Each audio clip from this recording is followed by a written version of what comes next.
the Nocturnal. How are you? I am great. You look beautiful. You look You beautiful. look gorgeous. I love everything. I'm loving this pink. Beautiful. You should, a little J. Crew. Okay, okay. We had the same idea kind of going today. Yes, I love it. The nails is popping too. Okay, we see you, Girl, Nocturnal. I mean, I had to get right just for you. Yeah, I appreciate that. So let's talk about your second comedy special with HBO. Was there anything that you wanted to make sure that you mentioned or focused on the special, A Homie? Yeah, I mean, I think everything I mentioned. I had there were a lot of themes in the special from from therapy to estate planning to solo traveling. There were a lot of themes, or even just how the church might need to give some more information, in some of their messaging. So I think I tackled everything I wanted to say in this season of my life. And as you mentioned, one of the things you talked about was therapy. And there's a lot of negative stigmas, especially coming from an immigrant household. So what advice do you have for those who do have that negative outlook on therapy? Yeah, it's funny. I told my one of my brothers that I was in therapy, and he was like, "Hey, sis, you don't know, you don't need therapy. You a good person. You don't need." I was like, is that who? Is that what you think?" Like, I'm just like, who do you think needs therapy? And also, I'm like, yeah. And in order to continue remaining a good person, I got to go to therapy for people like you who don't want to go to therapy. So it's like, what do you mean? Yeah. So it's a thing that, like, I think, especially in the African American community, we're accessing more. Like, this generation of people are like, no, our parents just kind of like took everything on the chest. They didn't have the luxury of even having time for therapy, let alone extra money for therapy, and then even utilizing it as a source for help. Right. So this generation, we're like, hold on, something's got to give, because this stress is breaking. We're trying to figure out how to be better versions of ourselves, and it's like we don't see what we're looking for necessarily in our own household, but we know it's possible, we know it's available because we've seen it out in these streets. So it's like, yeah, we need help. And sometimes, as much as you love your family, the help can't come from the house. Sometimes they are the reason why you need help. And so I think, therapy has just been one of those things where I'm just like, it's not taboo. And if it's helping me, just kind of like church helped me become a person of faith, become a person of integrity, and therapy is helping me balance, the kind of person I want to grow up to be more of, right? It's putting even those things in perspective, right? Okay, so are you also people pleasing while trying to be, a good person that faith teaches you how to be? All right, well, how do we balance the be a good person, but also respect boundaries? Two Right. things can be true. Definitely. And I'm the oldest in a Haitian household, and my parents were from Haiti. So I know I like there's a lot of times where I find myself internalizing and looking at the like behaviors that I've had, and I've checked like my growth from when I was younger to now, and I'm like, Rebecca, like you've come a long way. And a lot of times people don't like to really like self-evaluate themselves, and I feel like therapy has helped with that. Yeah, I mean, you can be proud of yourself. Like, it's hard. It's hard to grow. I said, when you embark on the journey of change, you're like, this is why people don't do this. It's not for the money. It's not for the sound. It's because it's hard. Because then, like, when do you start unraveling? I remember when I started, like, and I was doing talk therapy, I'd be like, I'm showing progress. You're gonna be so proud of me. And then I go back and I'm like, so this is my praise report. And they're like, is that what you think you were doing? And I was like, don't you take that away from me. Like, give it to me. It's like I didn't fully understand the assignment. And the therapist is like, ooh, girl, we might have to check some things. And I was like, this growth thing is the trashiest. Okay, because I need an A+. And I remember my therapist is like, there are no A+s in Mm, therapy. There's actually no timeline. Like, your growth, it could happen overnight, it could happen over years. Like, what's the rush? And I was like, is this how you trying to get my money? Like, I just had this like, like I was like, no, I want to get an A+ and I want to graduate. And she was like, okay, you're gonna be here for a while because we need to undo some of this thinking of even how you're assessing growth. You can't assess growth like that, you know. So yeah, sometimes you got to be proud of yourself. Right. For all the steps that you've taken and the places that you've gotten to. Definitely. Definitely. And at the filming of the special, your parents were in the audience. So what was their reaction to the jokes and the show overall?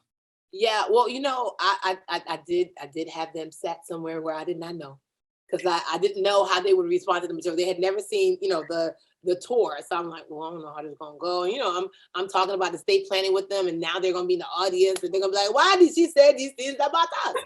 So I was just like, just, you know, keep them away from my eye line. Don't let me know where they are, but surround them with people that I know and love, right? And you know, so they were very supportive. It's so interesting the things that like really that they were shocked and surprised by, right? I think my mom and dad, they were like, so many people there to see you. And I'm like, yeah. You know, I think it was just kind of like the production of it all, right? Because you know, when you watch something on television, you're just like, oh, that was cool. Oh, that was nice. Right. But when you see like all the different moving parts, the cameras, the big camera, the steady cam, the all right, guys, we're gonna do that over again with the dancers. And it's just like the production of it all. I think they were, and then seeing the audience, it's just like, who are these people? How do they know you? And I'm like, Ma, I don't know. They know enough about me to want to be here, you know. So I think that was just like their mind was blown, like, oh, our daughter, oh, this is what success looks like in real time for her. Oh, we only just see it after the fact. So they were able to see it, you know, while it was happening. Sometimes I just love seeing the surprise on my parents' face, like seeing me strive in the thing that I love to do, you know? So Yeah. I think like for you, you're very funny and like seeing the different projects that you've created over the years, like it's been amazing to see your growth. So I think for them, it's even, it's something special for them, you know? Absolutely. Because they're, and I'm sure in their mind, they're like, this little girl that's we brought from Nigeria. Like, this is who's like, they're probably just like, did you know that Yvonne could do, like, I think they're shocked. I think they're shocked. And I think it's a shock, a good shock though. I think so too. Yeah. And there were various topics that you mentioned in the show, such as therapy, childhood trauma in immigrant households, dating, the phrase independent Black woman, and more. So, do you feel like making light of those topics helps people become more aware and, promotes a deeper conversation? I mean, literally, I'm interested in teeing stuff up. I think for me, I'm interested in like what this means to me. And so you can agree to disagree.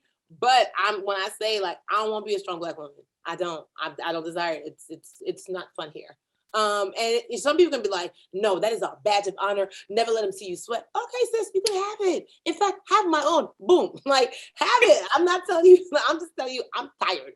And maybe you haven't gotten there to where you were tired. But as for me and my household, I'm exhausted. Okay, so for me, it's just like, but I know that saying it and giving and being so vulnerable and bold and open and okay with saying it in mixed company, I think that probably gives some people the ability to be like, I didn't know that we could be tired of being a strong Black woman. I didn't know that. Okay, all right. Maybe I don't want to be a strong Black woman either. It's like, yes, why do you hear white people saying I'm a strong white woman? No, nobody has ever said I'm a strong white woman in the history of history. Right. And it's just like, it's not that they're weak. It's not that they're not strong, but why do we have why do we need the title? Right. We survived slavery. We okay, like strength. Okay. We apartheid. We've survived a lot of things as Black people. We're fine. Definitely, definitely. One of my favorite skits that happened in between, the special was when it was like in the prison room and you guys were talking about standards. And I related to that so much because there's so many times when my friends hear about my dating life and they're like, you need to lower your standards. I'm like, why would I lower my standards when I know the person I feel like I deserve and the person who deserves me is out there? Absolutely. And girl, don't you lower it because they are out there. I know it. I've seen it for myself. They out there. Okay. Okay. That's it. They out there, and it's just like, and there are several, because someone could be like, oh, you know what? Thank you for showing me that a kind man is not an anomaly. And then even if that relationship doesn't work out, you go and it's like, oh, thank you for showing me that I can have a high value individual and who's not intimidated by my high valueness. Oh, this is great. Thank you. And one day, all of those different parts and these different people will become one person. So they out there. Right. It just takes a little time and digging through.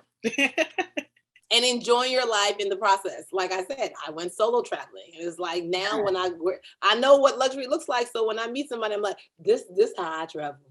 Not Right. like, and it's just like, can you hang? Can you handle? And can you support? Right. And like you mentioned, you started going solo traveling. So can you tell me what that mindset was like when you were making the decision? Like, you know what? I'm going to travel by myself and I'm going to enjoy myself. Yeah, I mean, that was part of the whole meet, right? It was the thing of like, do you like you? Like, do you spend time with you? Even in the pandemic, it was like, I'm busy. It's like, doing what, girl? Everybody home. Everybody shut down. What are you doing? I'm like, why are you busy yourself? For what purpose? But it was just like, I don't want to be still, because if I'm still too long, I'll find the me, and I don't know if I like me, and so it's like I don't know if I'll like what I discover. So it's not even that I don't know if I like me. It's like I don't know what's gonna come up, so I'd rather just not go searching. Mm. Yeah, I think that's best for everybody involved. And then it's like, no, this is the best time. And I listened to a message by TD Jakes, and the message was, I didn't know I was me. And it was the first time that I had heard those words strung together like that. And it registered in my spirit, because I'm like, I think that's what I'm feeling. But I didn't know that in my big age of 30 something years old, that like I I could still not know the me that I'm supposed to be. Like that's what you discover in middle school. You know what I mean? Like it's like that's what you discover in, high school. But I'm like, I'm grown. And so if I don't know that I'm me, then who have I been? And it's just kind of like, no, you're not having an existential crisis, girl. You have been who your adaptive personality has allowed you to be. Your protective personality has allowed you to be. But now we don't need all those people working overtime. Now we just need you in your most calm, protected, safe space to thrive. And it's just like, what does she look like when she's not fighting? What does she Mhm. look like when she's not, you know, anxious? What does she look like when she's not trying to safeguard against whoever could be the big bad monster who hasn't attacked in years, but because your nervous system only knows how to protect you, is just like, we must protect her. And it's like, she don't need you. She don't need you. And so that was what I was discovering. So when I was solo traveling, it was like, oh, welcome back to you. We missed you. Along with the comedic aspects, you also talked about your own personal journey to growth and the behaviors you've unlearned due to the trauma. So can you describe to me like that process overall of discovering you again? And the thing about it is, because I do talk about things that I learned to unlearn. Um, some of those things were pivotal to my success, and so it seems very counterintuitive to like undo this need to be perfect, this to Mhm. undo, grinding, hustle and grind, because I hustled and grind, I was able to get to where I am now in my life and in my career. And it's like, yes, we fail to understand that seasons are a real thing. Even in LA, as much as we can be like, there's only one season. No, it gets cold out here. Okay, it gets cold out here around 5:30 every night. And you're like, what? This is some trash. But it's like we even in a place where it's like constant, there's still change. There's Santa Ana winds that come, and we know when they come. There's rain that actually does happen. It never rains, and so it does. It rains in Southern California, and so we understand that in life. But some way, somehow, we're like, this is how I made it, and so this is how I'm gonna stay. And it's like, no, but what if that's not like Lady Gaga took the accoutrements off? She did. Janelle Monae doesn't wear black and white only. Right. Now she wears cream. She wears color. It's like people can evolve, and it's like, yes, that could be your thing when you first got here, but now you might be want another thing. Who told you you can't change? Who told you you can't evolve? Who told you you can't try new things? And maybe you try them and you're like, actually, I like the old thing better. But at least you tried something new. And so for me, it was hard because hustle and grind, that was like my superpower. At least I thought it was. And then to be told by God, like, yeah, that's not sustainable. That got you here, but that's not what you need to stay here. And then it's like, I gotta find new tools. But how can I trust that these new tools will be equally as successful? Well, you don't know until you try them. And so what happens is we don't even want to try them. We're like, no, we're gonna hold on to the old tools. But then the old tools are not sharp anymore. They don't work. They don't work because now you're tired. Now you're exhausted. You wrote, produced, and executive produced the entire special. So can you describe to me what it was like wearing all those different hats? We did have a writer's room for I was like, whoa, baby. Like, we definitely did have a writer's room for the vignettes because and we had it was a small writer's room, like four or five writers. And it was really interesting because it was like you're involving people now into your process. Because for the first one, I'm like, this is what I want to do. Da, da, da, da. I'm going to Nigeria. Boom, boom, boom, boom. And now you're like, oh my God, I can have help. Look at God. Look at God. But it's like they're helping me. I'm still steering the ship because it's still my vision. And it's just like you can expand your world a little bit more. And then you allow people to bring their level, their funny to you. But then you're like, but the funny has to match the brand, guys. So that's what that was like. And we worked on the vignettes before I even had the special written. And one thing that was kind of very Tetrisy was trying to figure out how to make both aspects like flow into one. And so that it doesn't feel jagged. It doesn't feel like this is too different.